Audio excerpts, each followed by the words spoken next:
and welcome to Creating in Color, sharing the creative endeavors of people of color. I'm your host, Kaybe, and today we welcome back Sam Goff. Happy to have you back. How are you today, Sam? I'm good. Was I Sam Goff last time I was here, or was I Sam Lewis? You know what? I don't even think I introduced your last name last time you were here. I don't remember. Well, I've been married for 4 years now.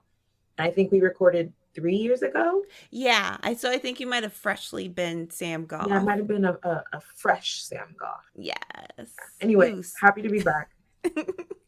Since the last time we talked, you've been busy. You are now in creative talent management. Yeah, it's not something that I thought was going to happen, but here I am. Wow. Do you mind going into detail to what that means? Sure. Yeah. So management or like representation agents, kind of all the same, different nuances of the same thing, but it's the people who negotiate contracts for you, talk to studio execs on your behalf. And as a manager, we also coach people through their careers and help them navigate the path of their careers. So it's almost like reverse recruiting. Recruiting is what I was doing prior to getting this position. As a recruiter, I worked for a studio and I had to find people to fill the positions.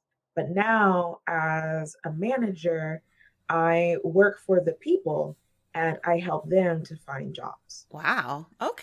So you've been on both sides as a recruiter and as talent manager. Mhm. Very interesting. How did you find yourself into this position? Great question. I do not know. Okay. Like when we last spoke, I was working at DreamWorks in production management and wanting to transition over into being an artist. And at DreamWorks, I was constantly hitting a wall. I was too good of a production person for them to want to lose me to the artist side. And so Hmm. I was like, I'm going to have to put my applications out of elsewhere. And so I started doing that. And I got a phone call from Netflix saying, hey, how about this recruiting job? And I was like, I'm sorry, what? Because I hadn't applied for that, but I had applied at Netflix just for other positions. And somehow this department saw my resume and thought I would be a good fit. And they called me. So I talked to the recruiter about the job, and the job she described, she was describing who I already was rather than something I was trying to become. Hmm. And at the time in my life, I was in my early 30s. I had just gotten married and bought a house. Like those things just really resonated of like, well, why am I chasing something when I have this thing that's so perfect for me right here? And so that's how Stinson joins their outreach and engagement department to be an early career recruiter. Very nice. How do you feel about it doing such a drastic change from production to like even being a surfacing artist? There was definitely like an emotional reckoning. I had to kind of go through a grieving process of sorts to be like, it was from age 14 that I decided I was going to be an animation artist, right?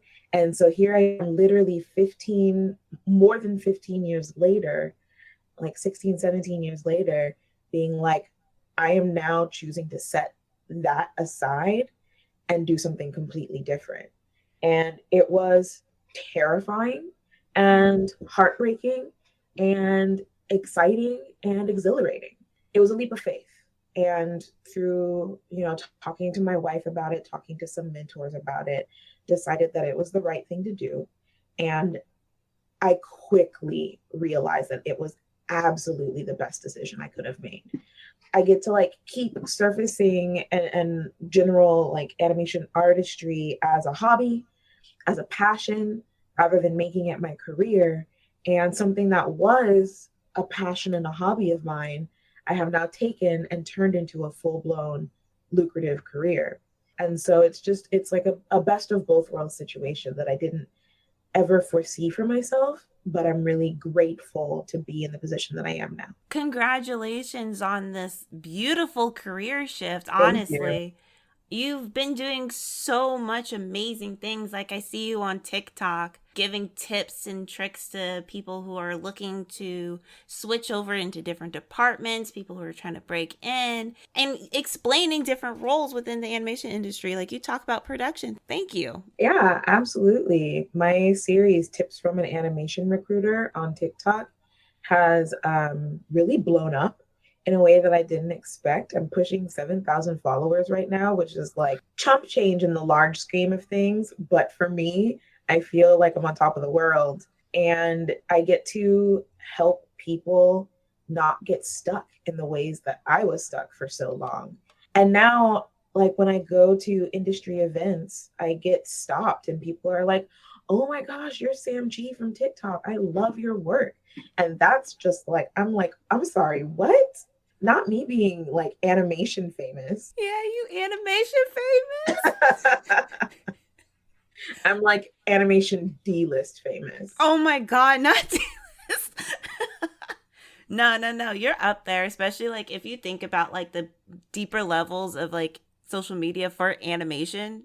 You're pretty high up there. Everybody that I talk to knows who you are. That's weird. Get used to it. I was out at the Pantages seeing a play with my wife, and I had people come up to me and be like, Sam G from TikTok. And I was like, this isn't even an animation thing. What's happening right now? I'm grateful that I have been able to find my voice and that I have a platform where I can share my knowledge and help people. That's the most important thing. What does early career mean? And why is this important? Absolutely. Yeah. So the outreach and engagement team at Netflix, which no longer exists, unfortunately, um, was really focused on helping people break in, right? So early career was 0 years of experience up to about 5 years of experience. And it was about getting that traction, getting your foot in the door, putting your best foot forward so that you can set a strong foundation in your career that will then propel you from job to job to job. Because it's a gig economy, animation, and you're only as good as your network and your word of mouth once you're actually in the industry. Like once we already, like you're vetted, you've got an experience, we know you can do the job, then it's about who do you know, who can you work with, what's your specialty, what's your niche, what makes you special. Those are the things that keep you employed. And so early career on people in that position who are just getting started, are just trying to gain action, or are trying to break in at the beginning in the first place. I see. And would this focus mostly on like recent graduates, people switching over? Both. Yeah, it was recent grads or self-taught individuals, and then people who are making career shifts, production people who want to switch over into art positions. Yeah, anyone that just has less than 5 years of animation or art, like creative position experience. Wow, that's amazing. It's so helpful. It was unfortunate when Netflix closed that department. The trainee program that we ran still exists. It looks a little different, but it does still exist. But a lot of the other efforts that we were doing have kind of gone away, which is sad. But at least there's still something. There's still some kind of early career people at Netflix Animation. But I'm not there anymore. They let me go when they closed the department. I'm really sorry to hear that. It happens. It's a part of it. Well, I appreciate the work that you did towards it. Thank you. What type of outreach do you typically focus on? My favorite is anything where I just get to be face to face with people and talk. I'm a big old extrovert. So like put me on a stage, put me on a Zoom panel, put me in a room full of students. Like that's where I really love to be and to like feed off of that energy. So it's a lot of like industry events, also working with different like affinity organizations. I'm on the leadership team for Black and Animated, but I'm also connected to a lot of the other groups like Latinx in animation, Asian Queens in animation, Rise Up animation, Women in Animation. There's a lot of them, and I've got a connection to all of them. And what are some common mistakes that you would typically see in a young artist's portfolio? Ooh, ooh, so Mm. so many. Um, I'm trying to think of what's a good general answer that can apply to all different kinds of positions. I think the biggest thing is doing your research so that you understand what the job actually is, what the job entails. Because there's so many people who have this like rose colored glasses. They're like, oh, I want to work in the animation industry. I can draw pretty pictures. Here's my portfolio. And it's a bunch of like cute drawings that you've done. And it's like, great, you can draw, congratulations, but this isn't what the job is. This isn't what I need from you. I need to see your ability to storyboard. I need to see your ability to set design. I need to see your ability to character design, whatever, your niche may be, to cut animatics together.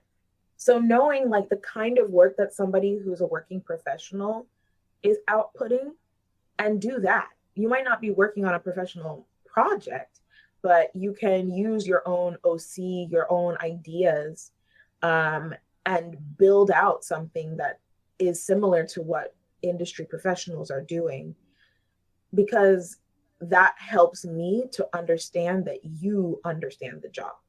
If I'm just seeing some cute drawings, then I might think, oh, this person's going to need to be trained. This person doesn't really understand what the industry is. And that keeps me from wanting to pick you. I see. Hopefully that makes sense. That does make sense. And just to clarify, OC being original character, right? Yes. Okay. I grew up on DeviantArt. I know some shit. Okay, but yeah, I think that's really good advice. That's something that, like, when I was starting to work on my portfolio, it kind of hit me that I could actually tap into some of the stories that I used to develop and just like demonstrate that in the technical skills that I wanted to show off. Yeah. I think it's good to give that reminder. Absolutely. And what are some amazing things that you've seen in some portfolios?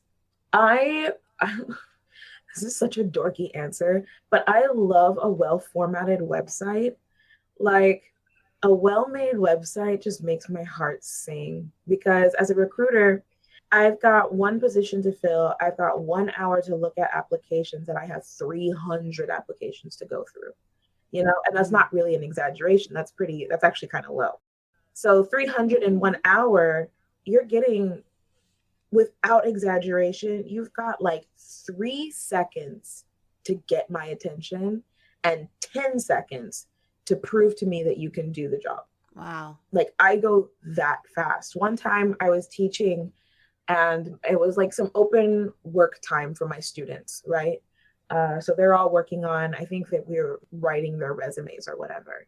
And I said, while you're working on that, I'm going to screen share, and I'm just going to do some portfolio reviews while you're working so you can see what my workflow is actually like. And at the end, I was like, so what do you think? And they were all like, oh my God, you went so fast. And I was like, oh, I was actually slowing it down a little bit for your benefit. And they were like, what? So it goes by really quick, which is why I say that having a well-formatted website makes all the difference. Because if I'm having to like hunt through and try to figure out through your maze of menu choices and sub-menu choices and clicking here, there, and everywhere to see your work, I'm going to get frustrated real fast and just move on to the next one. You also mentioned that you opened it up during your class for your students to show. Do you mind talking about your classes? Sure. So there's two that I teach. The one that I teach most consistently is called Animated Perspectives, and I teach it at Loyola Marymount University, which is also my alma mater. And it is an animation activism course. So it's a study of social issues and how we represent marginalized identities in the animation space, and how and why we should disrupt that cycle of unconscious bias and have more ethical and authentic content that we use to raise our children with. So that's a lot of fun. I teach that at LMU. And then in the summer, I teach it online for absolutely anybody to take.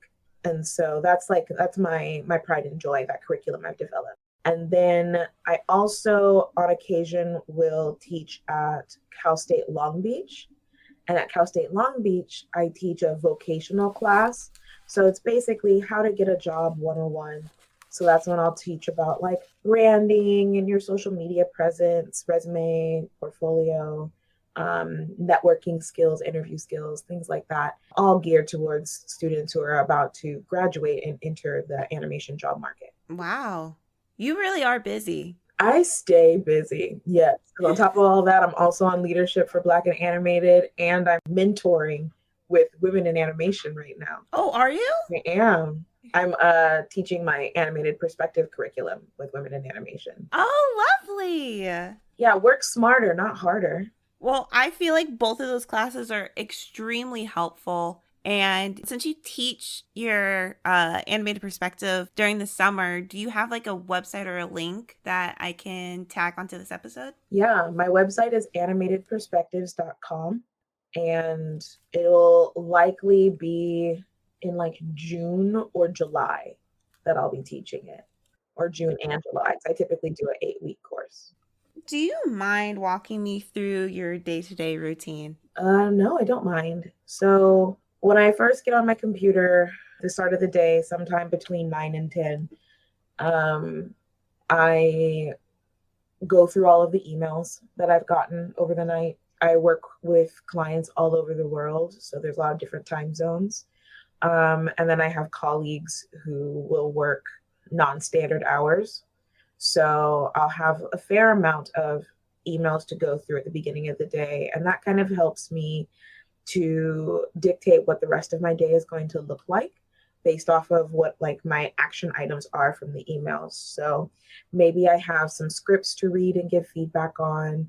Maybe I have some portfolios to review and give feedback on. I might have to like do some research and figure out who's the recruiter or hiring manager for this position that my client has applied for, and see if I can find their contact information and reach out and advocate to get an interview for that person.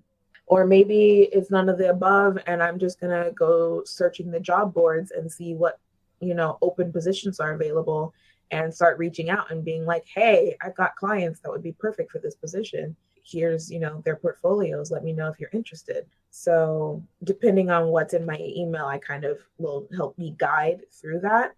And then, of course, you have the meetings that pop out throughout the day that are typically either connections with the hiring managers to see what they're looking for, or it's meetings with clients or prospective clients to help them manage their careers. Yeah. And then I'm typically done sometime between 5 and 6. Oh, good. Okay. No OT.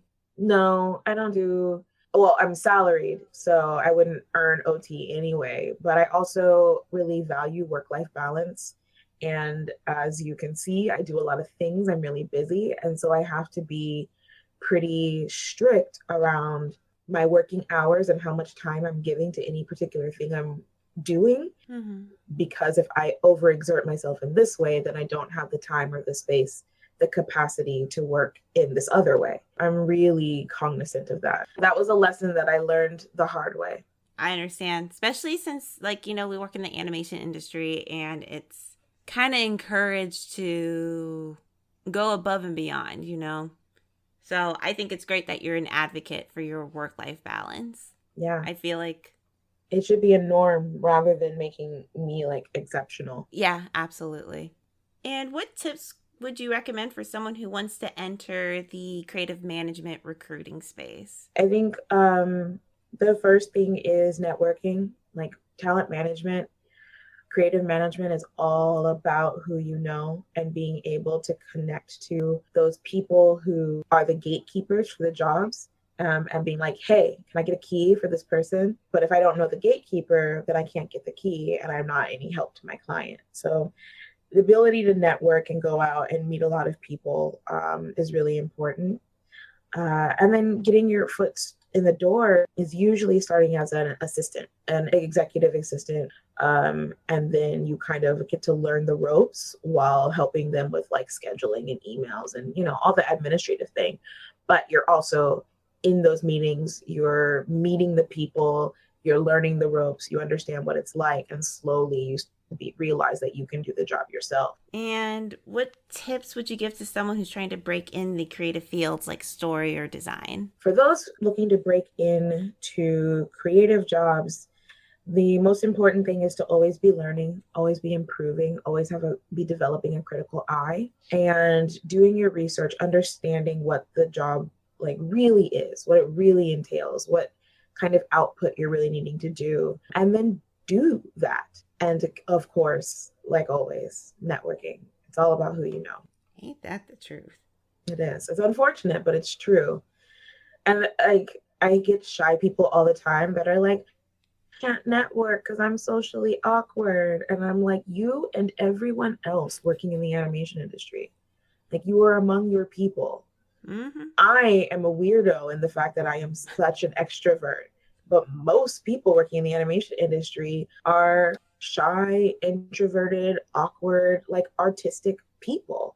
So reminding yourself of that, keeping that in mind and being like, I'm amongst my people and we already have one thing in common that we're really passionate about, and that's animation. Yeah, exactly. Yeah. Something I realized is that we were all the weird kid in the back of the class that was doodling in our notes. Yes, exactly. I would print out pictures of my favorite anime characters in the library, like in the morning.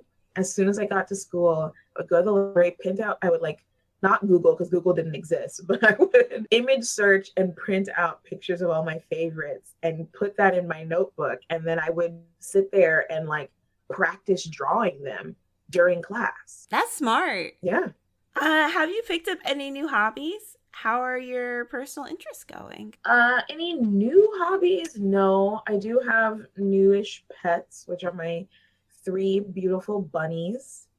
Oh, really? Yeah, I've only had them for about 8 months. I've had them for about 8 months now, and they're all rescues, so it's been a lot of rehabilitation and a lot of work to kind of socialize them, and it's been a lot of fun. I didn't think I was a bunny person. I am absolutely a bunny person. It is crazy how obsessed I am with the furballs. They're the cutest thing ever. So that's kind of my newest venture, but I still do like my costuming and cosplay. Just got my tickets for Comic-Con. I still read voraciously on a kick right now. I have been since 2020 of only reading authors of color, even more specifically Black women authors, which has been so much fun. I've read some amazing work, and I only now buy my books from Black-owned bookstores. So Nice. been on a really great kick for about 3 years now. And I'm still playing taiko, which is the Japanese drumming. I've been playing that since I was a high school student. I am now semi-professional with a team that's based in Little Tokyo at one of the Buddhist temples there. And we're actually in the spring going on tour in Japan. And I'm really looking forward to getting an opportunity to play in and with a lot of different people in Japan. That's amazing. Yeah. That's what I'm saying, that work-life balance is important. I have other things outside of animation that I want to do with my life. And if I overexert myself, then I don't get the opportunity to do that. Yeah, absolutely. What do you feel are the next steps in your journey? Well, so talent management wasn't really what I had in my cards. The job that I was doing in outreach and engagement was like 50% recruiting, 50% DEI work. And I found that I really loved being in that space. When I got laid off from there and I was looking at what was going to happen next, I was like, well, if I have to look at these two spaces, I think DEI is more the direction I want to go, less so recruiting. But then I landed a recruiting job, and then that recruiting job pivoted me over to the talent management. So I feel like I'm moving farther and farther away from what my passion is. And so while I don't exactly know what that looks like, I know that my next steps in life are going to be, or in my career rather, are going to be getting me back to that passion point of like animation activism. And whether that's through recruiting or through talent management or through becoming like the top head of DEI, whatever it may be, I'm open to the possibilities. I just know that I want to make diversity, equity, inclusion, and the activism that it takes to make those things happen to be the forefront of whatever it is that I do in the animation industry. Lovely. Absolutely fantastic. I'm rooting for you. Thank you. Of course. Okay. It's time for rapid questions. You remember this, right? I do. I'm going to just ask you a series of questions and you just answer them as quickly as possible. Are you ready? No. Oh, too bad. Here we go. What's your favorite day of the week? Friday. Favorite holiday? Halloween. Of course. Silly me. Dawn or dusk? Dusk. A scale of 1 to 10, how good are you at keeping secrets? Oh, 10. Favorite season? Fall. Fall. We don't really have fall in LA though. We don't. We just have slightly cooler summer. Yeah. So summer, I guess. Okay. Favorite ice cream flavor? Black sesame. Oh my god! That's delicious. It's so good. It's so good. You threw me off guard. I wasn't prepared for that. And it turns your tongue black, which I love. Yes. Last Halloween costume. What was I for Halloween this year? Medusa. That's so fun. Oh my god, with all the snakes. Yes. I actually saw snake earrings that made me think of you. Yeah, they're really cute. Oh, a pair of snake boots. Boots with like a snake crawling up like your leg. I want them. They're really expensive. They're like $700 boots, but One day. Someday when I get rich. When you get rich, exactly. What's your ideal outside temperature? 82. Oh my god. I like it hot. Yeah, you do. And who inspires you? My wife. That's the perfect answer. I'm going to end rapid questions on that because that's beautiful. Okay. Thank you so much, Sam, for speaking with us today. It's been a pleasure. Would you mind sharing your social media with us? Absolutely. I am at SamG, SAMG_ANIM across all platforms. Perfect. And thank you, the listener, for tuning in. If you're interested in supporting Creating Color, please follow us on Instagram, Twitter, and YouTube, and tell your friends and family about us. If you're interested in following me, you can find me on Instagram and YouTube at Maybe It's Kaybe. Thanks to Namikaze for creating the ending theme. You can find more of his music on his SoundCloud at soundcloud.com/Namikaze. That's NAMIKAZE. If you are interested in supporting Creating Color financially, consider a one-time or monthly donation through our PayPal or Coffee account at coffee.com/creatingcolor or purchasing Creating Color merch on Star Rain Studio. Links available via our link tree. Before we wrap up, do you have any departing words of wisdom for everyone listening? Keep going. The only people who don't make it are the ones that give up. Well put. Thank you so much. This has been Creating in Color. Keep striving, keep trying, keep creating. Bye. Bye. That's so good.